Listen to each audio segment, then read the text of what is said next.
Auricular has external edge that is helix, and near of helix we have opposite to helix, that is anthelix, opposite anthelix. Then in front of external acoustic meatus we have tragus, that is small tubercle tragus, and opposite to tragus we have antitragus, here it is, and lobulus, where cartilage is absent. External acoustic meatus consists of bony part and cartilaginous part. And it is not straight, but it has S shape. And if we want to see tympanic membrane, necessary to move auricular upward, backward, and laterally in adults, and in children necessary to move auricular downward if we want to see tympanic membrane. And skin of external acoustic meatus has specific glands.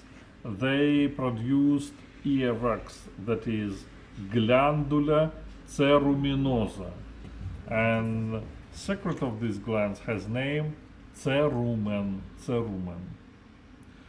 An external acoustic meatus finishes at tympanic membrane, membrana tympani. This membrane has fibrous tissue inside. An external surface, it's covered with skin, and inner surface with mucous membrane. Upper part of tympanic membrane, here it is, have not got fibrous tissue. Only skin and mucous membrane.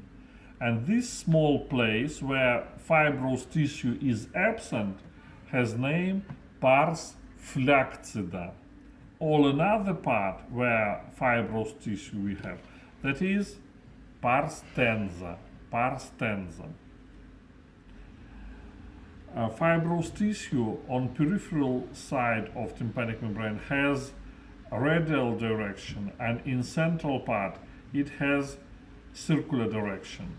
And in middle part of tympanic membrane we have umba, that is like umbilicus on anterior abdominal wall. The same umba we have in central part of tympanic membrane. Then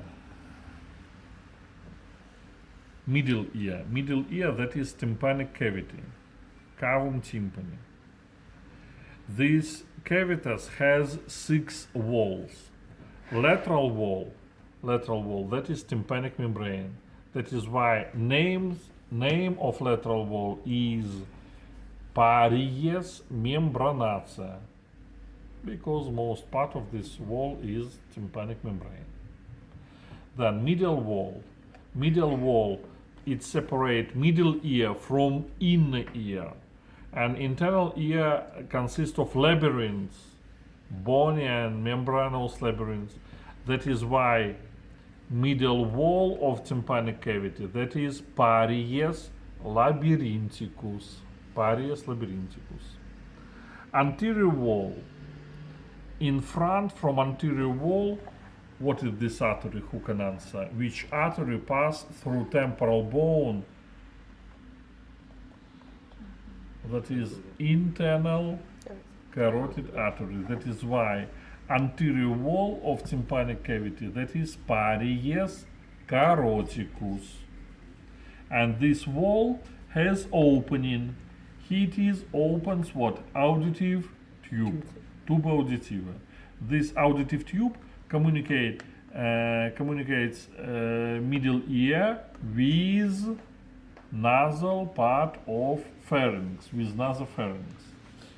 And the auditive tube has 2 openings. One opening in tympanic cavity, that is ostium tympanicum tuba auditiva, and opposite opening in nasopharynx, it is ostium pharyngeum tuba auditiva.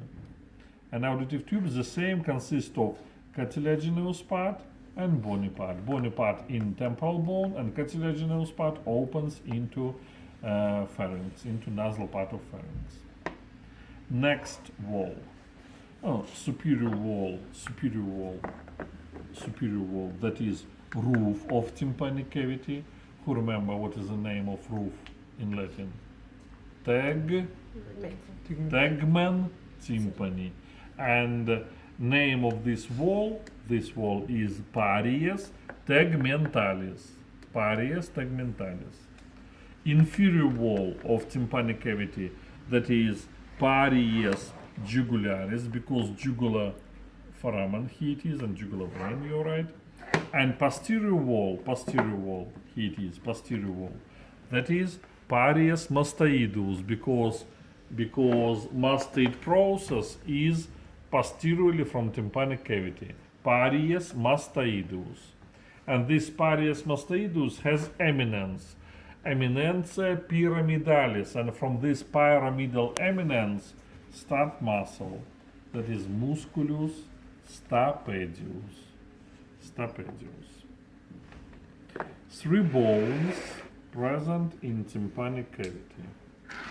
They are malleus, incus, and stapes. Malleus consists of head, caput malleus, neck, column malleus, and manubrium malleus. Head of the malleus occupy place above of tympanic membrane, that is recessus epitympanicus, and manubrium fused with tympanic membrane. You can see here it is manubrium malleus fused with tympanic membrane, and with muscle. This muscle, that is musculus tensor tympani, it's change tension of tympanic membrane. Next bone is incus. It consists of body, corpus incudis, short and long crus, crus brevis and crus longum, and long crus finished with lenticular process, processus lenticularis. And last bone is stapes. Stapes consist of base, basis stapedis, head, caput stapedis, and 2 branches, crus anterior and crus posterior. Posterior crus is more convex because stapedius muscle attached to posterior crus. And these 3 bones makes 2 joints. First joint between head of malleus and incus, that is articulatio incudo mallearis, and second joint between incus and stapes, articulatio incudo stapedius. They are true joints. Here it is present articular surfaces, articular capsule, and articular cavity.